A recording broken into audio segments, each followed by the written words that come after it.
Hi everyone, it's Matt Bloomfield at Wycombe Wanderers and you're listening to Wycombe Sound. The Wycombe Wanderers Show. Welcome to the latest edition of the Wycombe Wanderers Show. You'll observe I've stopped counting the episodes of this series. I think it's 9 though, if you are interested. I won't do it anymore, I promise. Coming up in the next hour, we'll hear from Phil in a few moments' time with our match briefing, looking back on Tuesday night's 2-2 draw in League One at Oakwell against Barnsley. We'll hear from manager Matt Bloomfield, get his thoughts on that game as well. Lots more to bring you as well from Phil, including the latest on service stations. Their supplies. If you're looking at perhaps Christmas gift ideas, for example, that's on the way. Also, thanks to Wycombe Wanderers Ex-Players Association, we'll hear from former striker Scott McGleish, who now works for the PFA and is an assistant manager himself. He holds the club's record for goals scored in a season. We'll get his thoughts and memories on his time at the club and also what he's up to these days too. We'll continue our backing of the Chair Girls. We'll hear from summer signing Jess Watkins, who's a TikTok content producer, I know, or creator perhaps, that too, and goal scorer as it seems as well. We'll get her thoughts and also find out how the Chair Girls are getting on at the moment as well. Lots more to bring you about their news as well. I think that's about it. Feels like there should be more, but no, that'll do, won't it? We'll kick off though with our chat with Phil, regular on the show of course, well each week, if not, I don't think he's missed one, has he? Ever present. We'll talk more about the Barnsley game in a couple of moments time, but we'll kick off with news which came to us between Saturday's game and the midweek trip up north, and that was the fact that the yellow card which was attributed to Tyreek on Saturday was in fact shown to Barry Labala. Opta will be updating their records, you'll be pleased to know, and a case of mistaken identity it seems. There was quite a melee going on in the corner, and it certainly was, as the photographs have since proven, Barry Labala swinging a corner flag around in the excitement of it all, and he got booked for it, which I think is kind of fair enough actually. I haven't read that particular law in detail, but I think sort of ripping a corner flag out of the ground and waving it around in celebration is probably fair enough for a booking.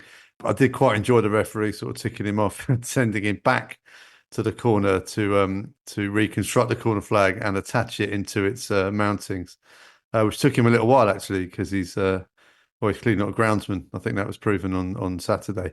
But yeah, lovely to see him score on Tuesday night as well and leave all the corner flags alone in celebration. It's a good message, isn't it, for other players as well who might be tempted to do something similar. Well, I think I've never scored a goal in a professional football match, so I'd imagine it's probably quite an exciting thing to do. So you never know where the moment will take you. But yeah, there we are. And the corner flag might be, you might make a beeline for that, mightn't you? Well, I think actually, it's reframed the corner flag, because often the somber image of a corner flag that you see on social media is normally used to impart news of a sacking or perhaps less sort of desirable news attached to a football club. So it's nice to see Barry Labala perhaps reinvent the image of the corner flag. So good PR work.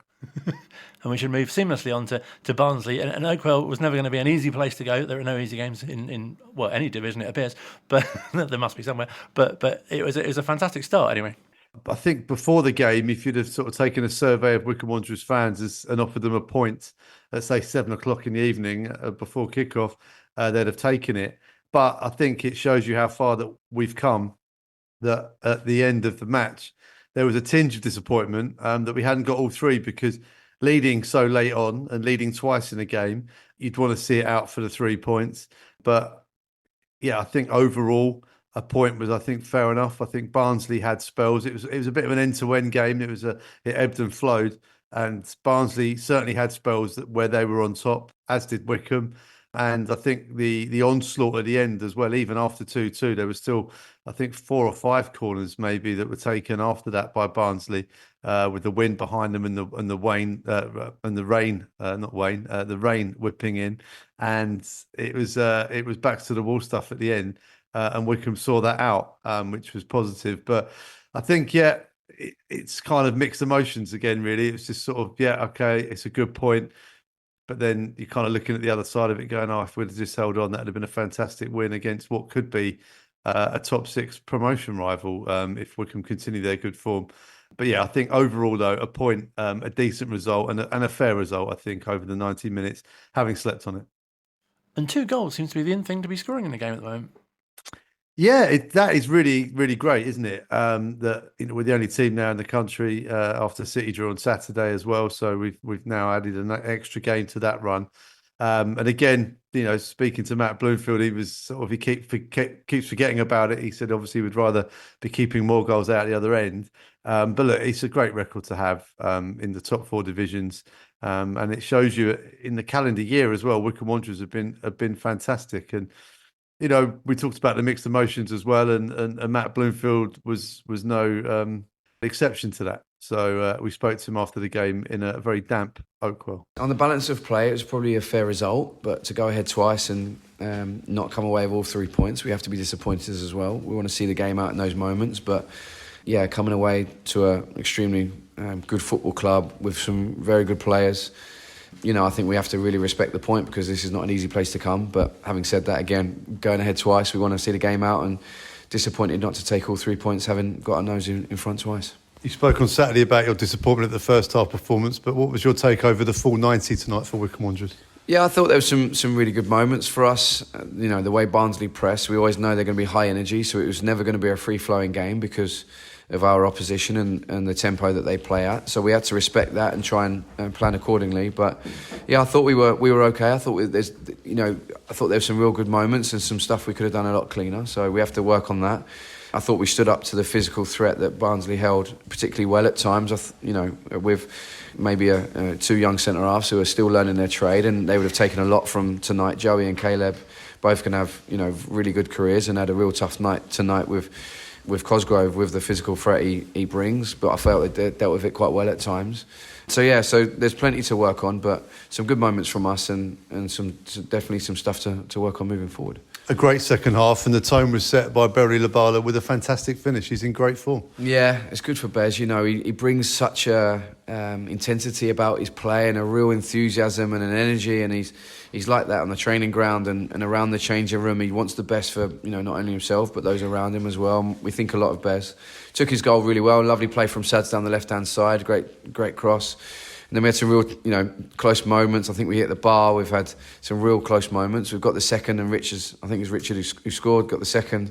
And like I say, we've had some real good moments at the top of the pitch and held a goal threat. And Bez, I thought, took his extremely well. The first equaliser for Barnsley, Darryl made the double sub a few minutes before. You were trying to make a double sub yourself, weren't you, in the build-up to their equaliser? Was that something you were trying to get done quicker, maybe? Yeah, we were trying to. We just felt like we just wanted to get that extra energy out wide with Fred and GMAC. Just couldn't quite get them on the pitch. They changed formation again, so we had to respect that. Obviously, the boy Humphreys has got a goal in him. We've seen that for several years. He can shoot off both feet. He's a very good player in those attacking moments. So, yeah, it's frustrating not to be able to get those two on. Whether that would have changed anything in those moments, we're not quite so sure. But yeah, it's nice to have those fresh legs from the finishers at the moment. We've got real competition amongst the squad, and every game we're able to mix and match and keep the energy, especially at the top of the pitch. And goals from the bench, regardless of who it is, must be a real positive for you to have that in your arsenal. Yeah, definitely. Again, the competition for places. I thought Danudo was excellent tonight. Unfortunately for him and for us, we missed him for 10 days, but I thought he was excellent. His hold-up play and the way he brings others into play, his unselfish nature of him, I thought he was excellent. But Rich comes on and really gives that goal threat for us as well. So, it's nice to have those options and those selection headaches because, with those headaches, like I said earlier on, it brings heightened competition and heightened performance levels. The second goal just seemed to define Richard Kone. The tenacity of that goal was what he's all about. Yeah, it was, and Rich is, he knows where the back of the net is. And, we spoke earlier in the season and, I just keep asking him to keep getting in those areas because he's just got a knack of dropping on things.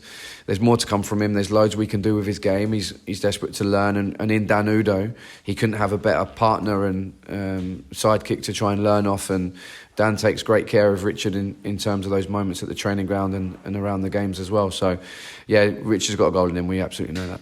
And at the end there, obviously the equaliser coming from a corner, but there were several corners forced in the late stages of the game, and the wind and the rain swirling in as well. Was there a sense of an inevitability of that ball swirling in at the end there? Yeah, I think the way that the physical element that Barnsley play with and the way that they deliver into the box. There were several moments where they had too many corner opportunities, set piece opportunities for my liking. I think we could have dealt with previous to those moments better and looked after the ball slightly better. But yeah, when you get in 2, 3 and 4 corners in a row, there's almost becomes an inevitability that one of them ends up in the back of your net. I thought Franco pulled off a very good save just previously, and there's a couple of moments where we could have cleared our lines, but like I say, I think there's a balance between my mind of being really disappointed that we come away with all 3, but absolutely respectful of a point at an extremely tough place to come. And finally, 8 league games, it's another 2 goals as well. The record continues. Yes, it's nice. I just got reminded of it after the game. I'd forgotten. I was so immersed in the game. It's obviously nice. We want to stop as many going in the back of our net. We want to keep adding to our points total. But yeah, obviously, you know the way I want to play. You know the way I want the team to reflect me and us as a football club. And there's loads of work still to go, mate. There's loads that I feel this team can go and take on and improve and grow as a group. You forget that we're still a fairly new group being put together, really. So, there's loads of work for us to do, but some nice start to the season and plenty to work on and improve moving forward. And obviously really positive to have such a good start to the season, especially when you think back to the previous campaign, how that began as well. Yeah, it's almost sort of toe for toe, isn't it, from the previous campaign? And I think it was around about this time that we started to go on a bit of a bad run. So hopefully that doesn't continue. The signs are that it won't. I think the squad is in a much better place than it was last season. It was heavily hit by injuries last season. I think we've got more strength in depth. In fact, we most undoubtedly have got more strength in depth. So I think from that point of view, things are looking up. I think Matt Bloomfield is a year on into his managerial career, and I think has learnt a huge amount. And we're starting to see the benefits of that as well. And it's great to watch. Great to watch someone learn and evolve on the job for your team, but also the football is really good to watch too. There's certainly been a change of gear, change of style, and that's wonderful to see. But results are the all important things, obviously. So the fact that the results are good now, and we're putting together a decent unbeaten run in the league. We're entertaining Crawley at home on Saturday, and you've quite rightly said at the top of the interview, Colin, that there's no easy games in League One. They've got a new manager, Crawley. We tend to make a habit of playing teams for the first time with a new manager. We all know what happens when the new manager walks in the door. Everyone raises their game by 10%, and Wycombe have to deal with that on Saturday. But look, they're in a really good position. We've got a game in hand against a lot of teams above us. So, we're there or thereabouts in the top 6. It's a very tight division still. I think Peterborough are quite a way down the table behind us, but only 3 points behind us. So I always say 10 games. We're approaching the 10-game mark. It'd be fascinating to see where we are, because in 2 to 3 games' time, we could even be knocking on the door of the top 2, or we could be in 16th. That's how tight it is. So we'll have to see what happens between now and the next few weeks. There's an international break as well, so some teams may not be playing in that week. I very much hope that Wycombe are travelling to Stockport on that Saturday. But yeah, we'll see what happens when everyone gets to the magic 10-game mark. But Wycombe are really well placed, and it's been an entertaining start to the season, which I think is very important as well. I was going to say, what are the main things you've taken from this not quite 10 games? I think it's been, there's been touches of the John Gorman era. Goals at either end. We're scoring more than we're letting in, which is very important, as you know. But it's been entertaining. I think Wycombe Wanderers have played some really good stuff. I think the substitutions are being used incredibly well in the second half. We've become a second half team, which we weren't for a while. So Barnsley last night, bringing on Fred Onyedinma and Gareth McGleish as a double substitution at that stage of the game with 15 minutes to go was fantastic, because G-Mac's in great form. Fred looks to be in brilliant nick and really sort of getting himself up to match fitness. And what a set of substitutes to make at that stage of the game. Richard Kone's just going from strength to strength. So there's real positive signs everywhere. Joe Lowe and Caleb Taylor played exceptionally well last night. Declan Skura has emerged as a first team squad member. So many positives, Colin, really. And it's just the enjoyment of watching the games. And, we'd all like to concede less goals. I think Matt Bloomfield would agree with that. But at the moment, we're scoring lots too. And the fans seem to be enjoying what's going on, which, it's an entertainment business in the end of the day. Results have to go with it too. And at the moment, we seem to be on the right side of that. I think that's something that really stands out, isn't it? The style of play and the attacking and going forward and energy in the team as well, and organisation, of course.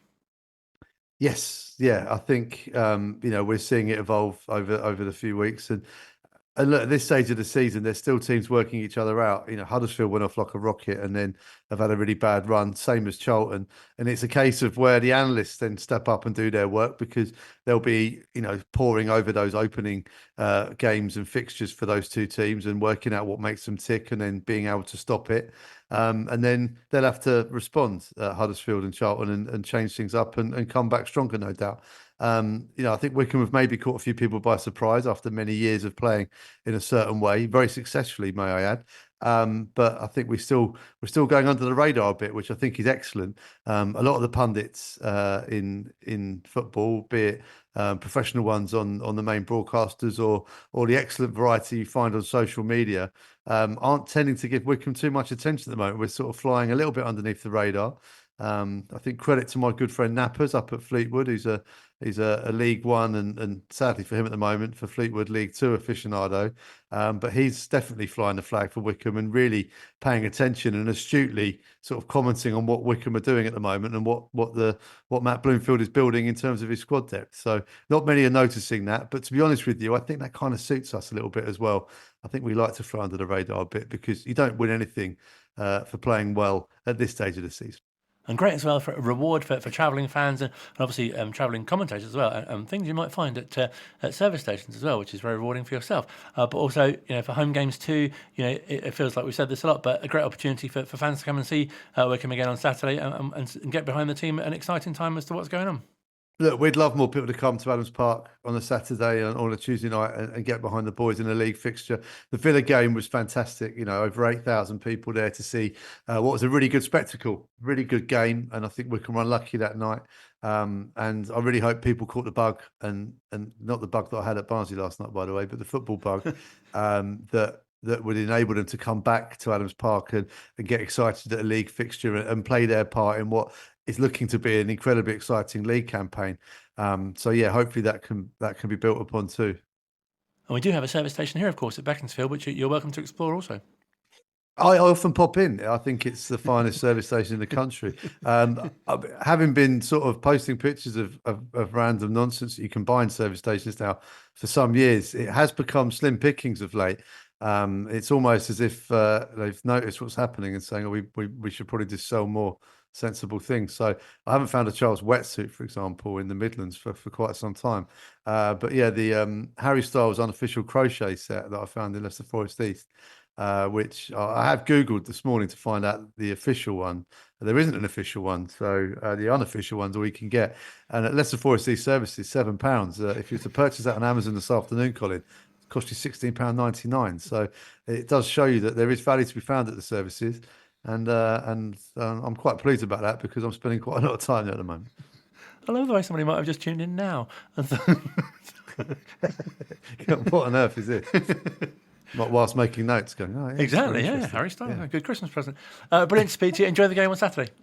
Absolutely. Cheers, Colin. Take care. Speak soon. Always excellent to chat to Phil on the show. He'll be bringing you live commentary from Adams Park on Saturday. Wycombe Wanderers at home to Crawley. It's a 3:00 kickoff. Unusual, isn't it? For a Saturday. Also on Wanderers TV as well, where you can hear the full interview with Matt Bloomfield after Tuesday night's draw at Oakwell, where he talks more about winning corners. Also, of course, on future episodes of this show, we'll be giving you more Christmas gift ideas as well. But crocheted Harry Styles, it is an option, although admittedly not Wycombe Wanderers related. Second part of the Wycombe Wanderers Show on the way here on Wycombe Sound. Across High Wycombe and South Buckinghamshire, and on your smart speaker. Play Wycombe Sound. This is Wycombe Sound. Still to come on this week's edition of the Wycombe Wanderers Show, we'll hear from Wycombe Wanderers women forward Jess Watkins, who joined the side in the summer, the first summer signing, I believe, as well. We'll catch up with men's manager Matt Bloomfield as well. But first, with thanks to the Wycombe Wanderers Ex-Players Association, we'll preview the 14th annual dinner, which is happening on November the 15th. And one of the special guests is someone who holds the club record for goals in a season, 26. Let's take you back to the early 2000s, and when Scott McGleish signed from Northampton, he felt that it was a club that was already well established when it comes to those 30 years in the Football League. Obviously Paul Lambert being the manager, so a high profile name as in his playing career. the club was on a upward trajectory at the time, doing really well when I signed. They were semi-finalists of the League Cup against Chelsea, and I was signing just after that. So yeah, it was very much looked like from the outside a very well-run club. And did it feel like to you as well a good time in your career to be coming? So obviously, I think it was sort of early 30s when you sort of 33 when you came, and obviously you played at other clubs as well. But did it feel like a really good time to be arriving? Yeah, I'd had what I felt was a productive couple of seasons at Northampton under Colin Calderwood. Then John Gorman come in again. Felt like he was going okay. He made me captain. So I felt like my career and the way it was going, even though I was sort of getting to mid-30s, I suppose, was going really well. And then once John Gorman was sacked or left through illness, Stuart Gray took over and the chairman decided to put me on transfer list. Not just me, all the forwards at Northampton. And it come to fruition that Wycombe and Paul Lambert would definitely be interested. And I come to have a chat, and instantly from the chat, I felt, yeah, this is where I want to be. And you were obviously brought in for goals, and I'm sure you must have felt that was something you still had plenty of in you. Yeah, it was quite strange because obviously you want to play every game, and the older you get, you definitely want to be playing because you know it's coming to an end as such. But so when I come in Feb, it was quite strange. Obviously, Jermaine Easter and Tommy Mooney were still there and scored plenty of goals, done really well. And I come in and was sort of mainly sub. And it wasn't thinking I'm better than them because obviously the boys went on. Tommy had played much higher level previous. Jammer went on to play international afterwards. It was just where I was coming from as a league, at the time, League One striker, captain, scoring goals. To then come to League Two, I had to bide my time a lot. And in the summer, Paul Lambert kind of said to me, look, don't worry, next year you'll be playing. I've gone with the boys that have done so well for us for the semi-finals. And I had to accept it. So that was quite hard.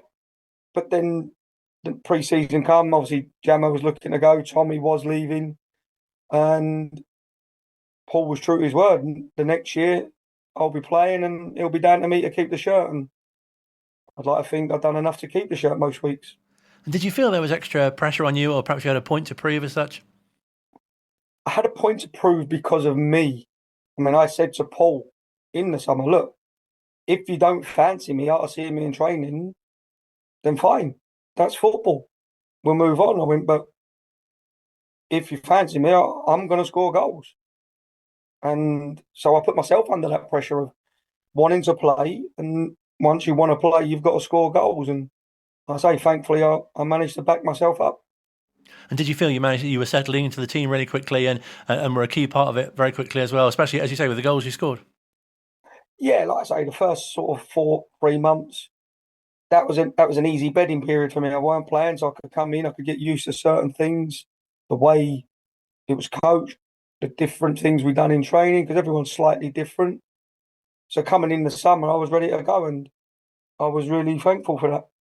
Was there a sense that, you could get, did you sort of set yourself a target, how many you could get, or did you feel that, as a striker, this literally, like, this is my job to get goals, I'll just get as many as I can? Yeah, I kind of set a target every year, and it was like, I was never one of those, like, got to get 20, got to get 25. It was just like, beat the year before. And if you beat the year before, that means you're improving. And that's all I ever set myself, was to beat the year before, try and beat the year before. And the 2 years previously at Northampton, I hit 17, then I hit 24. And then I think the final season there, I was on 13, and then I come into Wycombe and I think scored 4 or 5. So didn't beat the year before, but obviously when you change teams, it becomes a slightly harder target. So yeah, my aim was literally beat the season before, and I managed to get 26 goals. So I've done that. And now the record in a season as well, which must be so proud a thing for you to have. Yeah, I mean, I didn't know it still existed. But yeah, any record's obviously nice to have, but you also want to see the clubs do well, and any player that breaks it, that's fine, because that means your old club's doing well. And did it occur to you any point in the season that you thought, oh, this could be a real haul for me in terms of the campaign? Yeah, I mean, you go through spells, and I could tell at one point I'd scored something like 13 in 14 games or 13 in 12, something like that. And you just felt like, I'm going to get a chance. I knew every game I was going to get a chance. And it was, even if I didn't score that one, I'd get another chance because the way we were playing, we were creating chances and I was scoring. So you just feel as a striker that you will get a chance. And the way I was going to score. And so many memorable ones, at least 2 come to mind as well, which were goal of the season contenders, one of which was goal of the season, of course. So we had, I think it was Darlington. I hit one outside the box, dropped down, and then obviously we had the MK Dons one, which was a volley that sort of flew over. I think it was Willie Garrett's goal, over his head and bounced in. They're the 2 memorable ones for me. But no, I say it don't have to be spectacular ones. Some of the ones I felt were good goals might have been a good build-up play and reaction by me coming off the keeper and anticipating where the next one was where it was going to fall for me to shoot. And I'm sure you'd be very modest and saying, a lot of it's not down to you, it's down to your teammates providing the opportunities.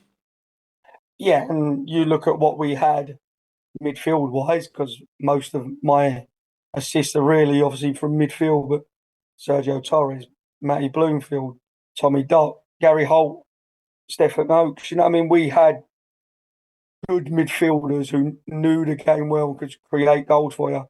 And that's without the likes of Russell Martin playing right back, Woody playing left back. We had creators and good crossers of the ball. It must have felt like that was a really good, sort of nucleus of the team at that time, and rightfully felt to get to the playoffs as well.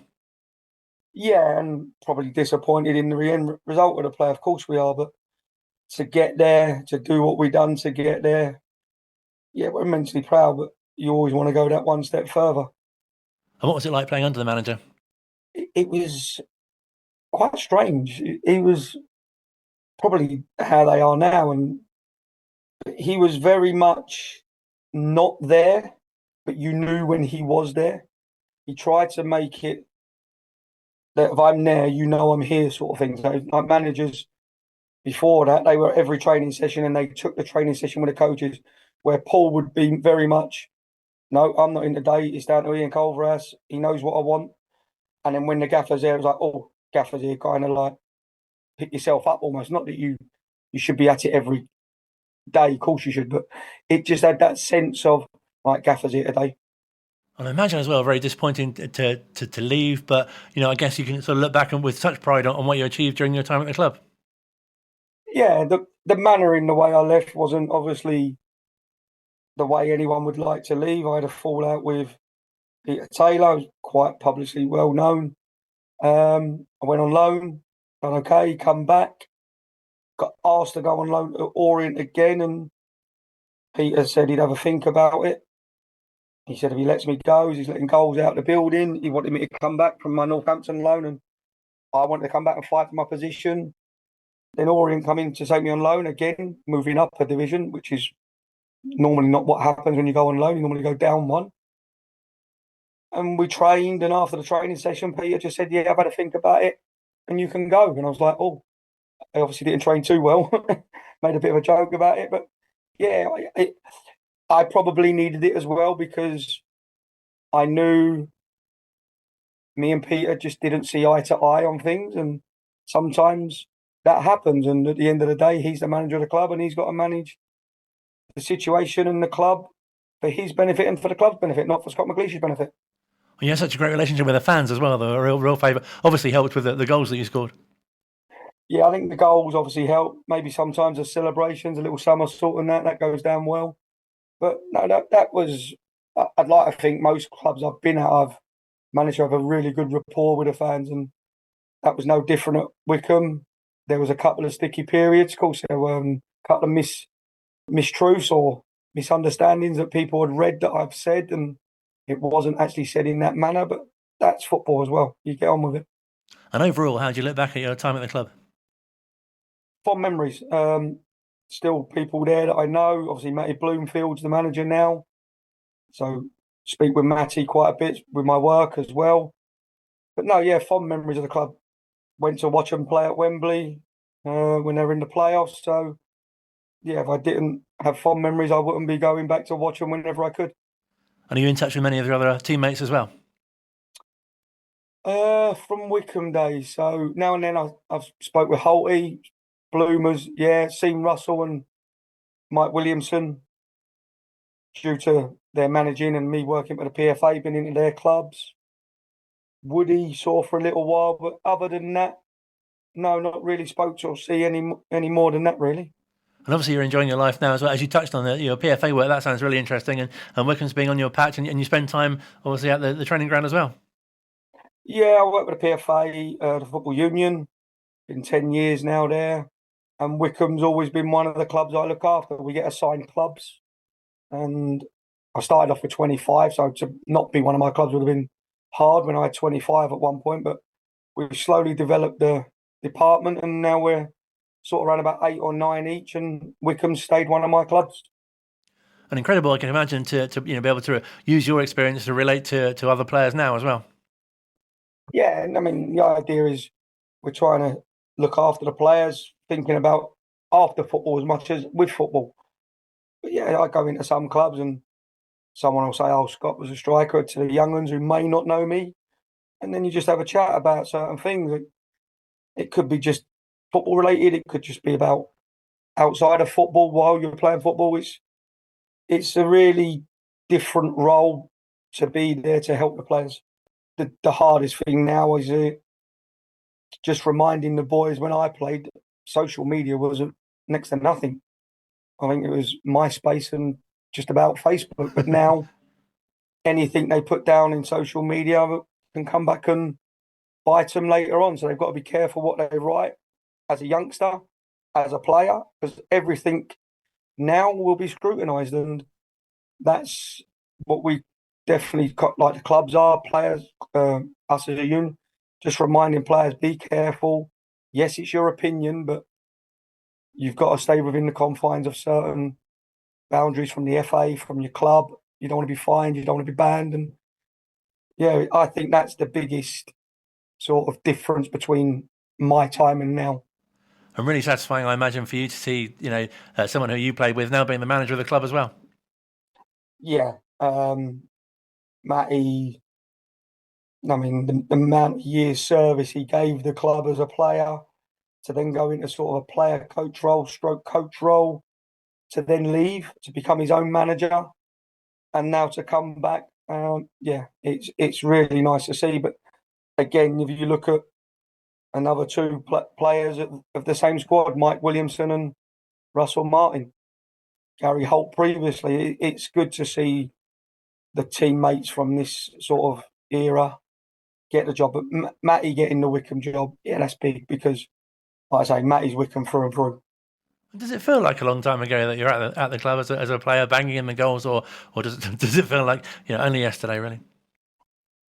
Depends on the day. Some days it feels a very long time ago, but others, like I say, the other day there was the player who scored 4 goals for Wycombe, and then all of a sudden there was a bit on social media, and people were telling me, "Oh, he's the first one to score 4 goals since I have for the club." And you see the videos, and you're reliving the videos of me scoring 4 against Mansfield, and that feels like yesterday still. I still remember fighting for what was the second goal, but technically to be my 4th goal, because the league didn't want to give me it. Yeah, that was strange, wasn't it? How did that make you feel at the time as well? Because I guess you imagined you got the 3 and you think, I could still get more, and like you say, it was only given to you later on. Yeah, I mean, after the game, I was instantly saying 4, and they were going, but the defender went, but it was going in. It's hit the defender on the line. If he's not there, it's in, and he's middle of goal, so it was never going. So to fight it, but yeah, I mean, obviously I'd got a hat trick anyway, but yeah, it was, as all strikers do, I was fighting for the goals because it goes on my tally, and I knew it was a goal for me, so we fought for it, and the club fought for it, to be fair, and then it got changed. And really nice, as you say, to have that record, not only to be the leading goal scorer in a season, but also, as you say, to get 4 goals like that in a game, which hasn't been done, as we mentioned, for a while. And, you must be so proud of your contribution during your time at the club as well. Yeah, I mean, like I say, we got to the playoffs. They got promoted in the second year. I wasn't there to come the end of it, but still played some part in that up till Christmas. So, yeah, I feel I contributed to some sort of part of the club's history. And really great to see how they've developed. So one season in the Championship, and as you say, at Wembley a couple of times as well. Yeah, getting to Wembley obviously was big. Losing one, winning one. It was a shame that when they got to the Championship, it was COVID, so there was no fans. That was a shame. But like I say, they've set good foundations from that Championship season, where they've been challenging in and around the playoffs ever since in League One. And I'm sure you've got a soft spot for all the clubs that you've played at. But what would you say makes Wycombe sort of so special? Probably the friendships from these players, like I say, Matty, Russell, and that. Afterwards, sometimes you go to clubs, you get on well with the fans, this, that, the other.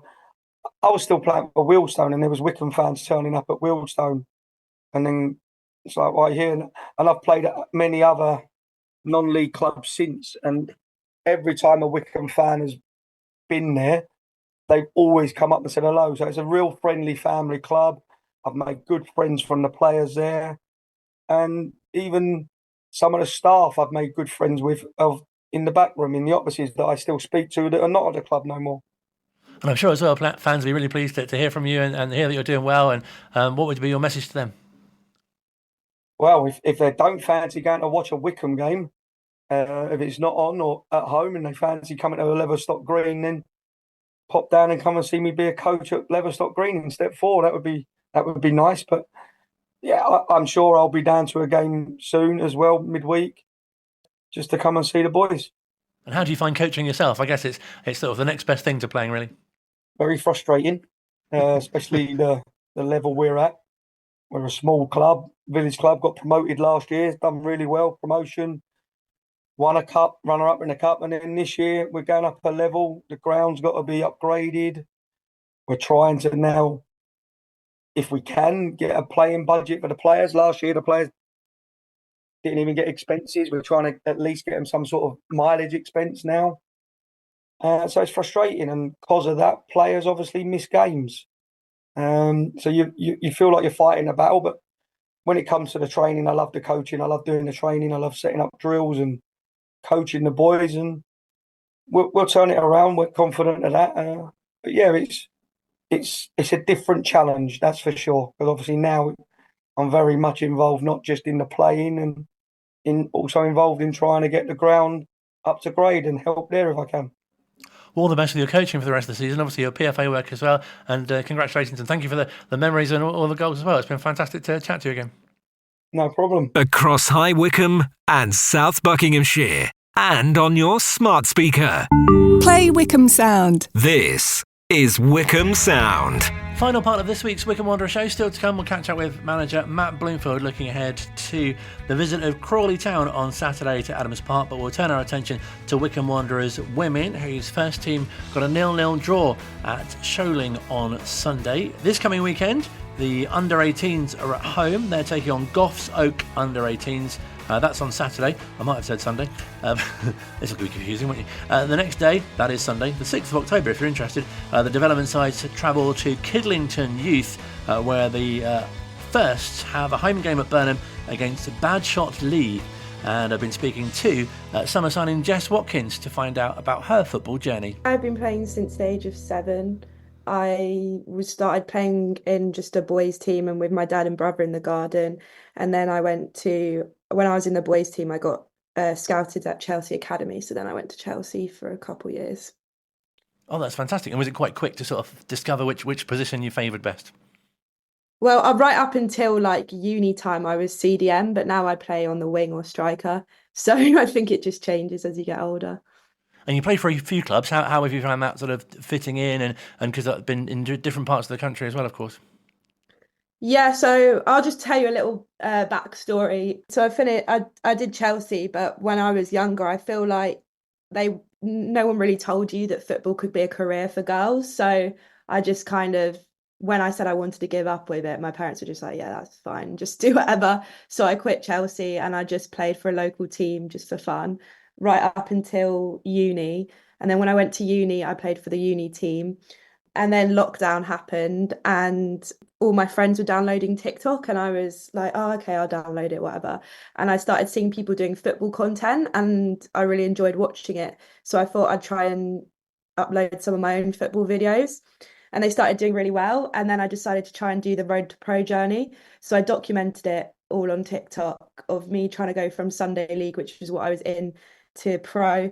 And I managed to get to Tier 3, the National League, one below the Championship, in under a year, and played there for a couple seasons. And then I went to Australia and played second highest division in Australia. And now I'm playing for Wycombe. That is, So that's just, that's quite a journey. yeah. And now TikTok's my full-time job as well. So Oh, that's fantastic. What was your kind of initial reaction when your videos did so well? I was so shocked because everyone's like, "Oh, you want to be like TikTok famous or something," like taking the mick out of it. And then suddenly my videos started doing really well, and I was like, "What is happening?" So yeah, it's quite surreal. You must get great reaction as well from I guess youngsters, but also anyone wanting to be in your position as well. Yeah, no, it's I didn't even know it could be a career or job or anything. So it was quite a shock. Because I guess people might not realise, but there's so much kind of working with brands as well and all that sort of other endorsement that you do. Oh yeah, 100%. Like I've worked with Adidas, Nike, Under Armour, Puma, like all of the big football sports brands. So it's pretty cool. And it's so impressive to watch, seeing some of the videos as well. I know there's one where you're actually sort of juggling a ball and reading a book at the same time, and that's quite impressive. Yeah. Thinking of new ideas like every day is really difficult, to be honest. But I mean, at the start it was pretty easy, but when you get through like I don't want to keep repeating the same ideas, so you have to think of new things and adapt your content. But yeah, I mean I love it. It's the best job I probably will or ever have. So I'm thankful. I mean, there's obviously a positive side, but also I was watching a video where you've been sort of promoting, kind of dealing with the negative side of it as well. Oh yeah, definitely. When I first started, I think the negativity was the worst. And I was saying to my mum, like I didn't realize that people still had these opinions, especially sexist opinions. And I said to my mum, "Oh, I don't want to do this anymore." Like I was like crying and stuff. And she was like, "No, just don't listen to these people." And I'm so glad I didn't listen, because otherwise I wouldn't get any of the opportunities I get now. So yeah, it's still about, but hopefully it's getting better. Do you think that's really good in a way, because you've been able to develop that resilience and that may well have helped your game as well? Yeah, definitely. One of the main things that a lot of girls message me and say, "How did you like move up the ranks so quickly?" And I think there's a few different things. Like number one is that I never had like a one-to-one coach. I always just got trained within the team. And I always say to people, if you can afford it, definitely try and get a one-to-one coach, because they actually like focus on you solely for the whole hour, instead of like when you're in a team, I don't know, you might focus on defensive things and you're an attacker or whatever. And then the second thing is, I don't think people realize that you could literally just Instagram DM, message, email teams and ask for a trial. I think a lot of people think, oh, you have to wait till the trials happen and like you have to apply for it, and oh, I'm never going to get a trial with like an academy or a championship team because I haven't played in that tier before. But I've literally got trial. I had a trial with a championship team. Like I just literally messaged them and asked to come for a trial, and they said yes. I didn't get in, but still, like, the opportunities are out there. Even with the Australia teams, I just emailed and messaged them, lined up 9 different teams. I got paid to play out there. And I don't think people realize that just asking is the way to go forward. And just if you get rejected, you'll get rejected, and that's it. It's fine. What was your experience in Australia like? Oh, so good. Like the lifestyle out there is amazing. I loved the lifestyle. I love the team that I played for. They are like I don't know, in London, definitely in London, it's so hard to get a pitch and for teams to let you go on the pitch. But we had a really nice AstroTurf pitch, and my manager just gave me the keys and was like, just use it whenever you want, like to train, to film or whatever. So it was perfect. But the only problem with Australia is just so far away. And I don't think the women's game or even football is as developed as it is in England and like Europe. So there wasn't that many opportunities out there in terms of like my content and things like that. Like if you go into a bar or something, it's like Aussie rules or rugby or cricket playing. It's never football. So that's the only thing that was the downside to it. And their snacks are very different, of course. Yeah. You won't be going near Vegemite again, it appears. No, I didn't like Vegemite at all. And how did your move to Wycombe come about? So I was on a shoot with Imani, and yeah, we just met on a shoot, and she said she was playing for Wycombe, and she was telling me all about it and how great the club is. And so I came down for a trial and I really enjoyed it, and yeah, signed. What were your initial impressions? Because you seem to have fitted in so well. My initial thing was I just wasn't I was playing in tier 3 and for London Bees, and I don't know, I just wasn't enjoying football as much as what I have been in the past. So yeah, I just wanted to enjoy football again, get back minutes and improve as well.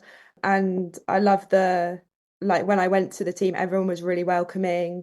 I like how Wycombe's really pushing the women's team and stuff, and there seems to be support from people behind the scenes. And yeah, even like when we were at the FA Cup game, having 3 photographers there, I've never had that at a team before, where they're like really pushing, getting us out on social media and like just pushing the women's team a bit more. I really like that. No, it's fantastic that the chair girls are getting such support, and you must be so pleased to have been amongst the goals already. Yeah, yeah, it was good. We all decided on our celebrations before, so I was glad I actually got to do mine. I think people like the cold one, don't they? Yeah, I like the cold one. I support Chelsea, so. And also, of course, to be part of a game where you won 13-1 must have been an incredible sort of morale booster for everyone. Yeah, it was great. Yeah, so good. Enjoyed it a lot. And do you set yourself kind of personal targets and also what you'd like to achieve for the team this season? Well, I want to score as many goals as possible, obviously, as an attacker, and assists as well. But yeah, just enjoy it. Hopefully score lots of goals. We still want to win the league, and I think that's still the main aim. So I want to help the team win the league, hopefully. And obviously, many of the players obviously have outside kind of jobs that is quite different to football, but yours is very sort of football based as well, which must really help as well for your game.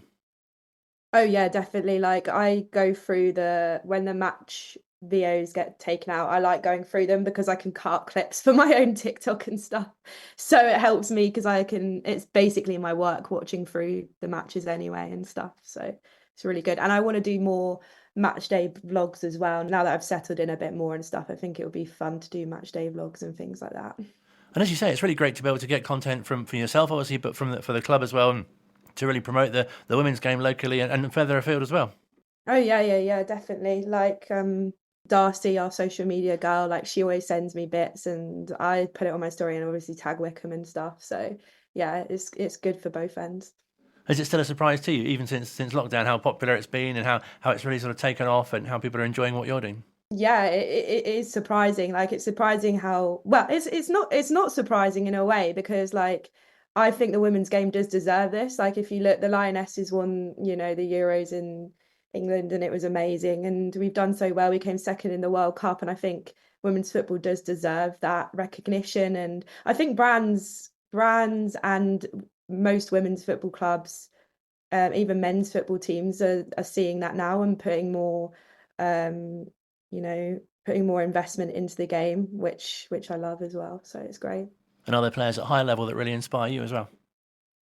Yeah, there's a few. I've met Lucy Bruns before. She's really cool and really inspiring.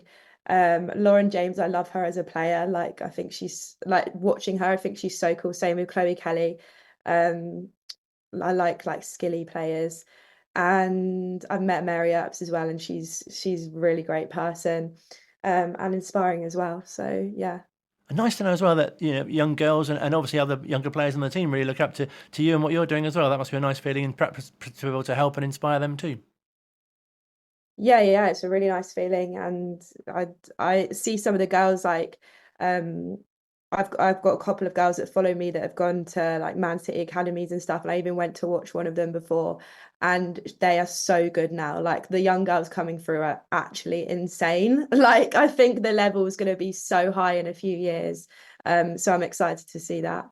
I think it really surprises people, doesn't it, who don't watch women's football, how high the skill level is, and because I think people have, especially comparatively till recently, there's quite a sort of strange perception, isn't there, of women's football about the pace of the game or the skill that's involved. Yeah, 100%. And I think, I don't know if this is kind of controversial, but I think that, I don't really think we need to compare like women's and men's football. Like it's two different games and you can appreciate both of them. And I just think that women's football is women's football, and if you like it, then great. And if you don't, then that's absolutely fine.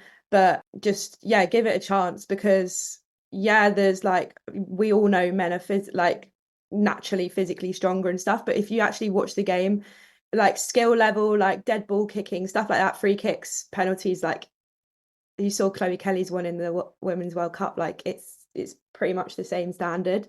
So, and the games are exciting, like you still get really exciting, like big goal games or, you know, games that go to penalties and stuff. It's the same thing. So yeah, just give it a chance. And I think most people that do give it a chance are pleasantly surprised.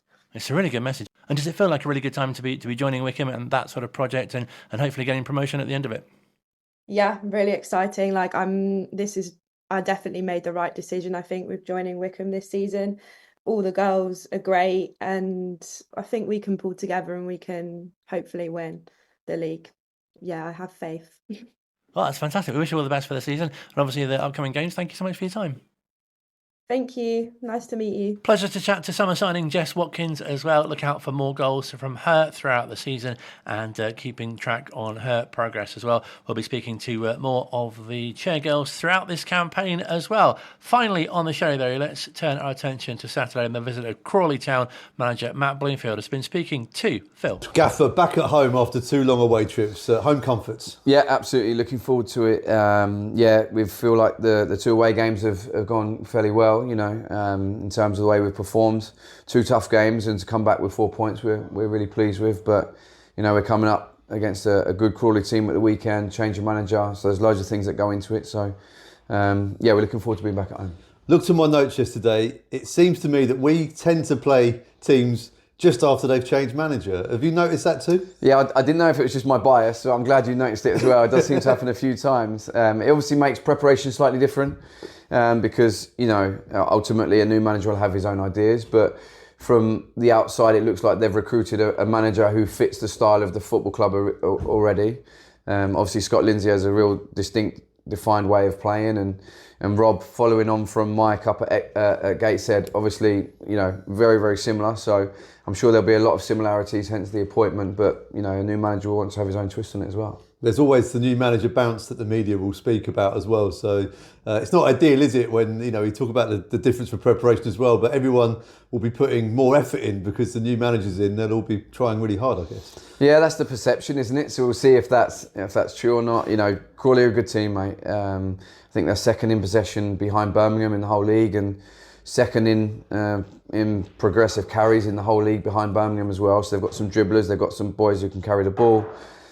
They certainly retain possession extremely well, so we have to be prepared for that, and we have to be really solid in our structure and our shape, because they're a team that can pull you about if you allow them to. So yeah, they've got some definitely got some good players and a real defined style.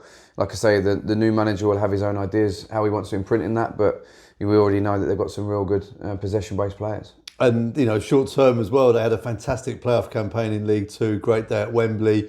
And they've, not struggled to find their feet, but we're still in that first 10-game period. But you've talked about the stats. That hasn't quite reflected into results for them yet. No, I just think we need to be really mindful of the fact that they're a very good team, and they've had a couple of tough results recently, but that doesn't take away from the fact that they started the season extremely well.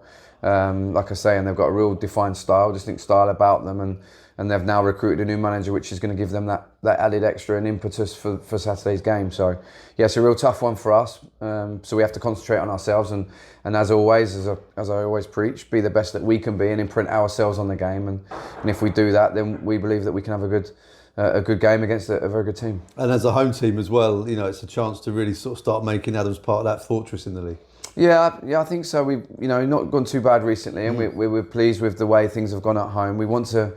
I've spoken about it a few times. We want to entertain our supporters. We want to play on the front foot, but we have to be really respectful of our opposition as well. We can't be erratic in our approach to the games. We've had some good days already, but we have to be really kind of secure in what we're trying to do. So, yeah, we want to entertain at home. I want our supporters to look forward to coming and watching us, and we want to give them some good results to cheer. So, all those things going into the game, like I say, it's got the ingredients to be a good game Saturday. And in terms of squad fitness and stuff, 2 tough away trips, how's that looking going into the home game? It's definitely something we have to be mindful of. 2 long trips. Tuesday night, the boys wouldn't have got in bed till 4 or 5 in the morning and up. So we're back in. We want to make sure we're prepared and everything. One thing I forgot to say on Tuesday night was thank you to the guys who came to follow us to Barnsley, by the way, because I'd say we get back at whatever time in the morning, but those guys got up and went to work, I'm sure, the next day. So I apologise for not mentioning that Tuesday after the game. Thank you so much for those guys, because it's so nice to see a lot of the same faces following us to Bristol, up to Barnsley, and giving us their support. So thank you for that. The boys got back late, so we're trying to recover the best we can. There will be inevitably be some kind of fresh legs on the pitch, and we have to make sure we're ready to run, because again, against a possession-based team, we have to make sure we're really fit and at it. Just peeking over at the brow into next week, no Tuesday night fixture, which a few weeks we've not had one of those now, so you must be looking forward to that for A, rest and recuperation for the players, but B, just to spend time with them at the training ground. Yeah, I think it's when you're in the thick of things in the games, it's all about the match prep and picking a team and a different match prep for each game. But when you get a free Saturday to Saturday or even longer with the international breaks occasionally we get, you get to work on yourselves a little bit more. So it's about trying to balance that up, and when you get that opportunity to do it, then grab it. So yeah, without a midweek game next week, we're looking forward to getting back on the training ground and getting some good workings. Always great to hear from the manager on the show, of course. Looking ahead to the visit of Crawley Town on Saturday. It's the first game at Adams Park since that Tuesday night under the lights in the Carabao Cup third round against Aston Villa. If you were part of the 8,158 that were at the game that night and thought, it'd be fantastic to see more of Wycombe, this is your next opportunity. It's the 3 o'clock kickoff on Saturday. If you're not going, you'll hear full match commentary here on Wycombe Sound and on Wanderers TV as well. Thanks to all the guests this week on the show. Fantastic to catch up with Scott McGleish, also to Jess Watkins, and of course big thanks to Phil. If you're not about on a Thursday at 7 though, of course you can catch up with the podcast. We're available on the radio player page on Wycombe Sound's website and on YouTube as well. Have a fantastic week. Let's have our fingers crossed for 3 points on Saturday and at least another 2 goals as well. That'd be good.